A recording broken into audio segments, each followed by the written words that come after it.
Army Reservist ang tawag sa amin. May kanya-kanyang profesyon, profesional sa larangan ng edukasyon, na handang maglingkod sa ating mamamayan at sa bansa.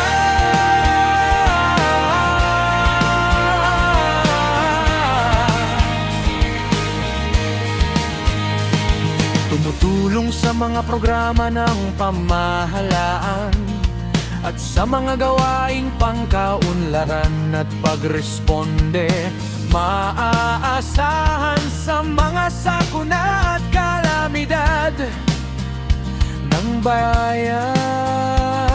Maglingkod sa bayan ng voluntaryo nang walang inaasahang kapalit, gamit ang kanilang oras at talento.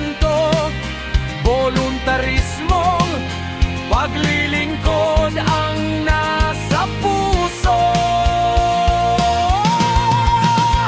Maging bahagi ng lakas tao kapag kinakailangan, lalo na sa digmaan o krisis.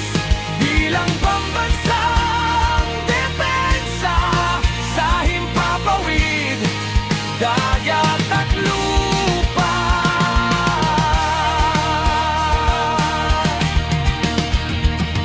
Regular na magsanay para mapanatili ang kasanayan,